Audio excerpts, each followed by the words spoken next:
What's up guys, Kevin Cage back with another cryptocurrency video. Welcome to the channel. Be sure to like and subscribe and let's get right into it. I think you're really going to like this video covering XRP, MUFG, of course the DTCC, who's processed over $2 quadrillion with a Q in 2019 alone. And of course they're interested in DLT, and I'll show you something in reference an old video about a roadmap, and it is very interesting. Why on earth the former CEO, or the president I should say, of the DTCC became the chairman of RippleNet, the Global Payments Steering Group.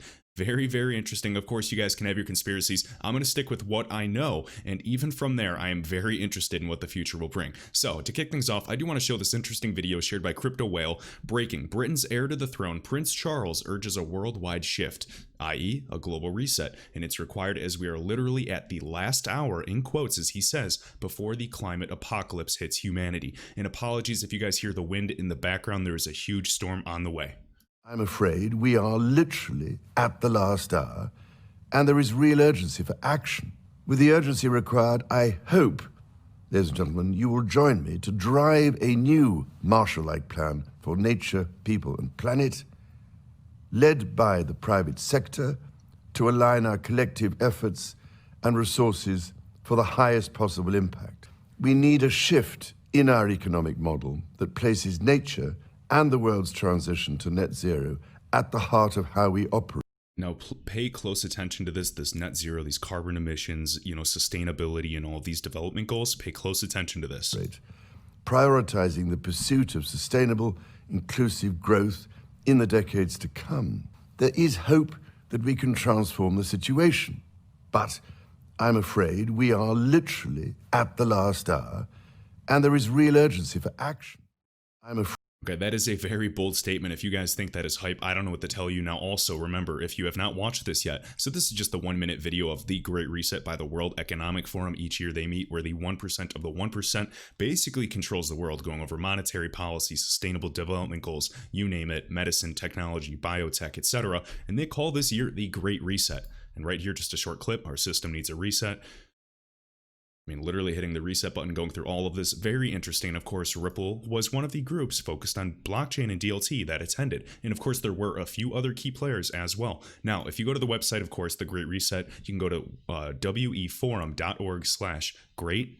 And we can see right here, this urgent need to step up, of course, during COVID and all of this. And one of the key words here is, of course, all these sustainable development goals and the impact and all that is being planned right now. Now, later in the week, I'm going to upload a cool video on proof of work versus, of course, proof of consensus, or consensus, which is XRP. And I would love to hear your guys' thoughts. I think it is very important to listen to. All right, now, we're going to reference that in a little bit. I want to touch on this. So MUFG, one of the biggest banks in Japan, one of the biggest in the world, I believe the third largest in the world. It might fluctuate, and I'll read it down here. Remember, they joined Ripple's Global Payments Steering Group, GPSG, back in the day. This is 2017. Now, pay close attention to this. If you are a newcomer, be sure to pay close attention, all right?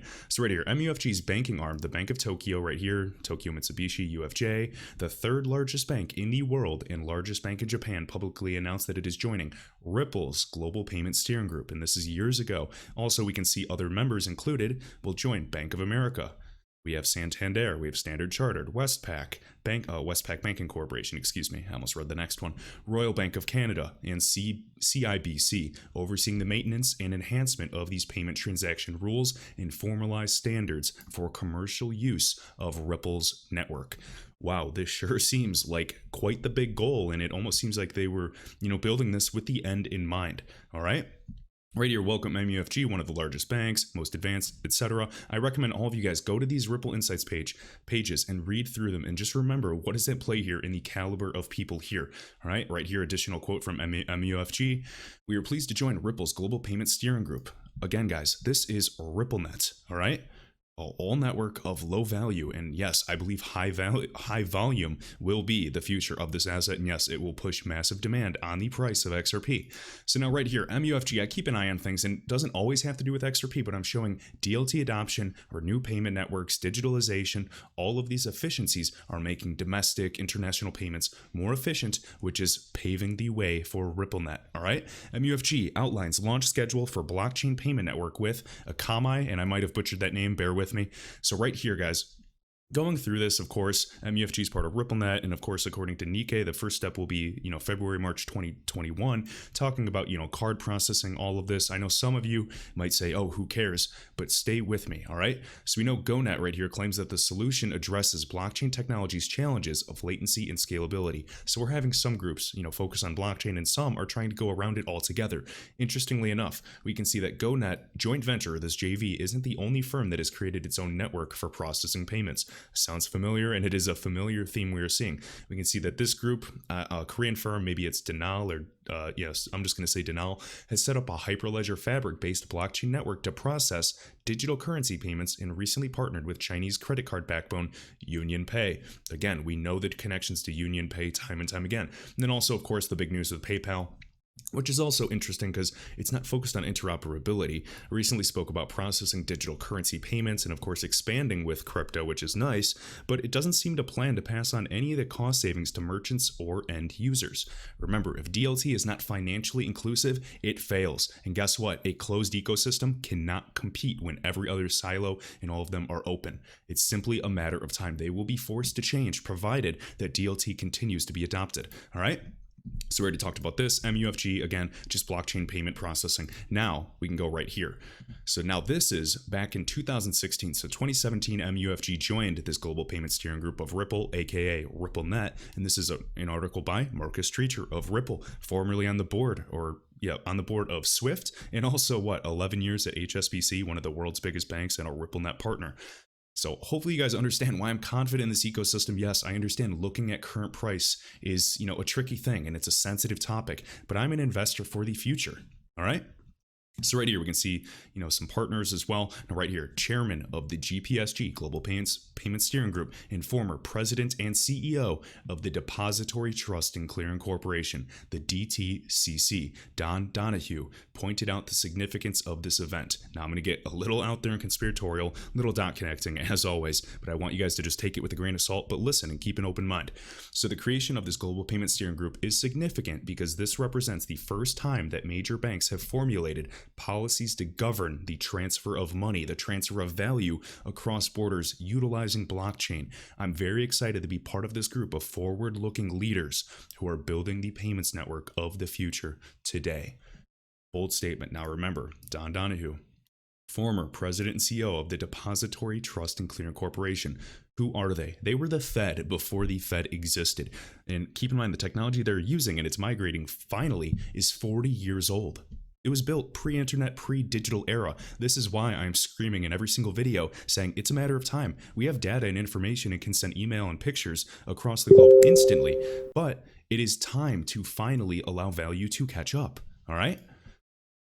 So right here, guys, the DTCC processed 2.15 quadrillion in securities in 2019 alone, guys, and it's looking at distributed ledger technology. This is June 2020, please. Of course, we have the talks of, Project Ion finally coming out saying, yeah, they're building on DLT, looking for post-trade processing and anything along with this. And I'm not screaming XRP. What I'm saying is interesting they're focusing on DLT, because if you remember that video I did maybe 4 or 5 months ago talking about the DTCC, we look at the roadmap. And keep in mind, we had Ripple being formed, the company early on. We had 2015, some big things coming on. Of course, Ripple Labs. Then we had, of course, them joining the Global Payment Steering Group. And then what happened? When they joined the Global Payment Steering Group and Don Donahue was appointed as, chairman, what happened? They started dabbling. If you look at old roadmaps of 2015, 2016, the DTCC finally started looking at cryptocurrencies, utilizing DLT. Its value, even if it's a private permissioned ecosystem, it is still going to add value for them in terms of immutability. Of course, centralized systems scale a little bit faster, but guys, this is happening in front of our eyes, all right? So of course, just talking about an inflection point, this is going to be, you can call it a great reset because 2020 has been crazy, but essentially this technology, in tandem with other technologies like cloud and big data and AI and machine learning, this is going to create a new paradigm altogether, a Cambrian explosion. And of course, like Chris Larson of Ripple says, for globalization to be complete, we have goods and we have data, but we do not have value. And once value comes, it will be the final component of globalization. So keep this in mind, guys. I am quite bullish, of course, talking about, it's pretty big news. They were skeptical of DLT's ability. Yeah, if you read the typical articles, but you have to look at the actual, proof of concepts that they were polling years ago. And it's weird because nobody found that Project Ion for a long time. And then you have, crazy old bearable guy saying, keep your eye on the prize. And he spells it as Ion. Before it came out. So keep in mind, this is big money. And yes, I believe it will be moving through distributed systems. There is no question in my mind. It will be moving through distributed systems. Question is, how much of that will flow through XRP? All right. So, 2.5 or 2.15 quadrillion, and that was in 2019 alone. You guys know how much money is being printed across the globe. You understand inflation, you understand capital costs and pre-funded accounts. There's nothing that is doing what XRP is doing to eliminate and reduce the Nostro accounts around the globe. All right, keep going. Right here, ErisX unit gets the CFTC okay to clear fully collateralized swaps. And overall, this is good because it allows them to continue on with their clearing of digital currency products as well. So we can see here this firm received the BIT license from New York financial regulators. We know that, Ripple's clear to go in that regard as well. New York being one of the, New York City being one of the financial capitals of the world, extremely, extremely strict and tricky. So we know Ripple is fully regulated and safe there. We're just waiting for, the CFTC or the SEC to finally make a ruling on XRP. It is taking forever, whether you believe this is all a part of the plan or it's being dragged out on purpose. Something definitely, is afoot. Let's just leave it at that. All right. So very exciting to see this fully, collateralized swaps and, even digital currency, crypto assets, Ethereum, Bitcoin, etc. It is just another step in the right direction. Now, I want to talk about one of the first digital banks here, and this is Signum. So we also know that they listed XRP in the past as well, based out of Switzerland, another very friendly jurisdiction that Chris Larsen is in, a good relationship with, I'd assume, because we've talked about some of the other ones that have, FINMA regulation in Switzerland as well. We've talked about direct mentions of XRP in documents. Right here, Signum Bank now stores digital assets with Taurus Group. And yes, we have talked about Taurus many, many times. Overall, just wanted to touch on this. And then right here, we know Signum back in the day when XRP was now available at Signum Bank. And I love just going through this and kind of reading, different quotes by these people over at Signum or other users and institutional clients. Clients can now hold their XRP in our regulated custody solution, which is co-developed with Swisscom and architected to provide institutional grade security. The addition of XRP allows clients to further expand and diversify their digital asset portfolio. We have huge groups just like BitGo when they were building the enterprise grade wallets, and now we have PayPal wanting to purchase them. With all this multi-signature approach, I'm still expecting, and I know it's already November, and I'm sick of always saying that and trying to keep hope up. I really want to hear from PolySign. It has been quite a long time, and we know that people from PolySign were speaking at the International Monetary Fund. So yeah, you guys wonder, is there going to be some type of decentralized pool of liquidity? Is it going to allow institutions to truly get their money to come in? Because yes, we need liquidity, we need regulations, but we sure need security and a way to process transactions in a secure and reliable fashion. And then we can get all of the money to come in. And we have the people on PolySign. What are their names? I'm blanking on a few of their names, but essentially, one of the gentlemen as well was just an example, was leading an initiative that custodies, holds, and was responsible for a third of the world's wealth. I'm talking trillions upon trillions. All right. Right here, Signum's the worst. Oh, I just said worst. Signum is the world's first digital asset bank and a digital asset specialist with global reach. All right. Banking licenses secure. I just wish that obviously the United States follows suit rather quickly. We also know that, of course, we are going to be in the DIFC, I believe, in Dubai for Ripple's regional headquarters. We're moving and we're not waiting for regulation anymore. And I am excited for this because DLT will be a part of the future. And I understand if you're looking at price and, oh, it's not fair, it will catch up. And eventually we are going to look back and be laughing at these times. All right.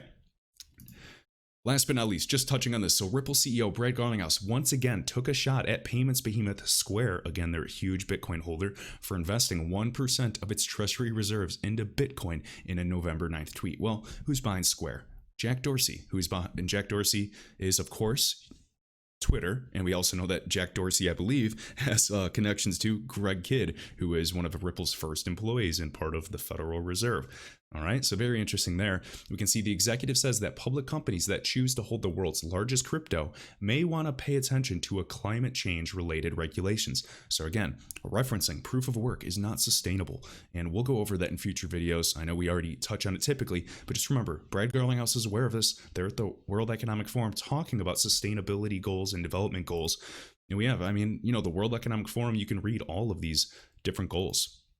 Sustainable development goals, champions working to achieve them by 2030. And also just wanted to touch on, remember, Energy Web now partnered with the XRP Ledger Foundation, Ripple, all these groups to decarbonize the XRP ledger. Why? Well, if XRP is going to be a global standard for it being a neutral bridge asset, starting off in these liquid corridors and ever growing, it has to be efficient. And we already know in terms of terawatt hours, we already know it's 1,000 times more efficient and cheaper than Bitcoin. And there's going to be plenty of more benefits. All right. So Energy Web and EWT are definitely an interesting project I recommend looking into. We can see they're a global nonprofit accelerating a low-carbon, customer-centric electricity system by unleashing the power of blockchain and other decentralized technologies. Now, I heard about them, this year, and right away, I just never thought of a unique idea like this. And this just goes to show there's going to be so many more use cases besides payments. There's going to be new use cases to improve the use cases. So just like the XRP ledger is a use case or technology for payments, now we have Energy Web improving the technologies like the XRP ledger. So it's just this crazy, crazy pyramid of building each other up and building this strong, strong foundation. Hopefully you guys enjoyed this video, and I will see you in the next one.